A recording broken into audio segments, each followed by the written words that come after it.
Sky Colour by Peter H. Reynolds.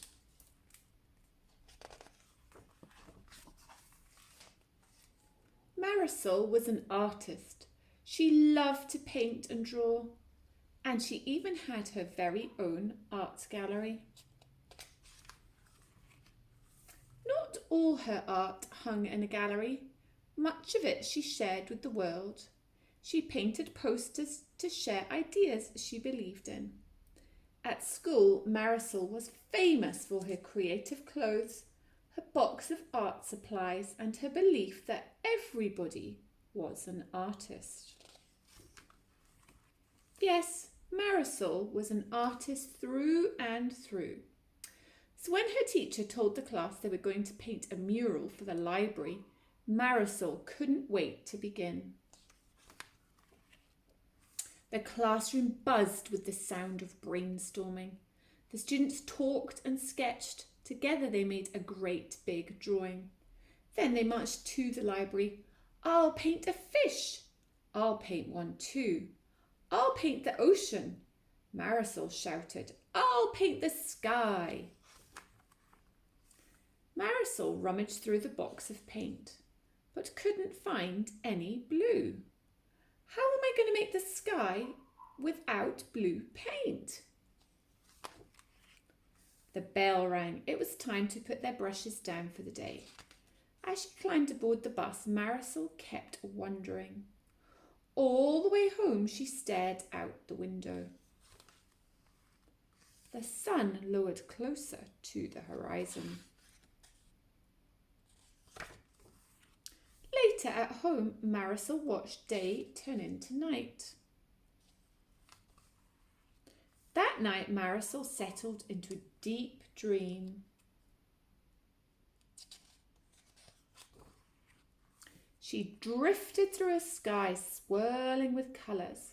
The colours mixed, making too many to count. In the morning, Marisol stood waiting for the bus in the rain. The sky was not blue. She smiled. At school, Marisol raced to the library. She grabbed a dish and began adding colours. This one, that one. She swirled the brush to make an altogether new colour. Marisol then began painting on the wall. A boy asked, "What colour is that?" "That," Marisol said, "that is sky colour."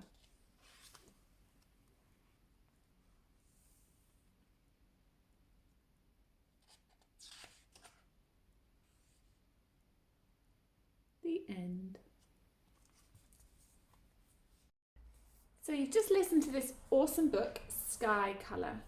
And the story talks about how Marisol thinks at the beginning that the sky is always blue and what's she going to do without any blue paint? And as the day goes on, she realises that the sky can be all sorts of colours.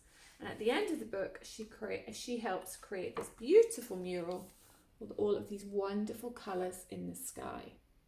So we're going to have a go at painting our own beautiful sky colour, but I just wanted to have a little closer look.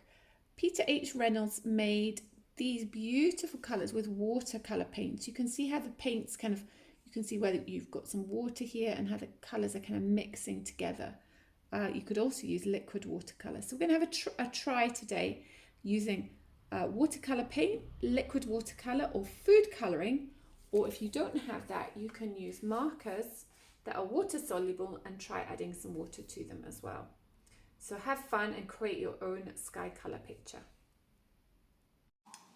So we're going to try using watercolour pencils, watercolour paint and water soluble markers. So I've got these 3 different materials which will work. So I'm going to use 3 pieces of paper. You obviously can do just one picture, or 2 or 3, or maybe even have another idea, depending on what different materials you have. So this first piece of paper, I'm using quite small bits of paper. I'm using a Sharpie, so a permanent pen. Then I've drawn a line for the water, and I'm going to add some little fish shapes. You can think about the shape of your fish. It doesn't have to be like mine. I'm deciding to use a thinner permanent marker to draw my fish, because this is quite a small piece of paper and I can get a little bit more detail with a thinner marker, you can see the fins I'm drawing there of the fish. And then I'm going to use a thin marker again, have slightly different wave shapes, and go for bigger fish this time. So be creative, think about your picture. What do you want your fish and water to look like? Okay, the first picture we're going to try with the watercolour paint. And we're going to do a technique where we actually put water all over the paper first. So we're going to do something called a watercolour wash. So make sure your paper is nice and damp, not really, really wet, but quite wet. Add a colour to your brush, and you will see as you put that colour onto the wet paper, the colour will kind of move around and be absorbed quickly into the paper in the background. And it gives some pretty cool effects. Definitely looks a bit like a sky with gaps for the clouds. I do have blue, so I'm going to use some blue for the water. Remember in the book somebody else was painting the water, the sea, so that's fine. We can pretend we're not Marisol for that bit. And then I'm going to add some dots of different colours in some of the spaces. So I've got one background colour, and you can see as I add the other colour on top, because the paper's still wet, the colour starts to kind of, we say, bleed into the paper. It's kind of moving and getting absorbed by the paper. And I'm going to add a couple more colours doing the same technique. Just be careful with your colour choice. You want to have colours that will look good together, and you don't want to put too many. So I've put 4, I think 3 or 4 is enough. On that first picture, I will add some colour to my fish when it's dry. Right, on this one, I'm using the water-soluble markers. So I am colouring the sea, the cool colours, and the sky, the warm colours.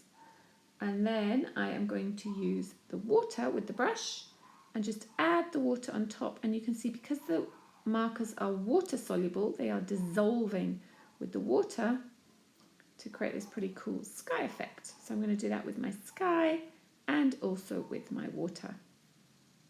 Done. And then the third one, we're going to use these watercolour pencils. And remember, the great thing about watercolour pencils is you can really blend the colours quickly by colouring different colours on top of each other, and then when you put the water on, they mix together. So I've done my waves in my sea, a blue sea again. And then again, I'm going to add some kind of sunset colours for the sky. Remember, it doesn't have to be really neat, because you're going to be blending these colours together with the water, and then when you've got the water on your brush, that's when you kind of paint carefully and are a little bit more neater. So I'm just adding some detail for my fish, and then some water to mix these colours together. Now look, notice I am carefully going around the fish. I'm not just putting the water over everything. And you might see here that some of the black outlines suddenly stand out. That's because I accidentally used a pen that wasn't a permanent marker. So what will happen then is the black pen will start to dissolve. I think it looks okay, but if you make the same mistake as me, just do it, paint carefully. Okay, which one do you like? Which one will you try?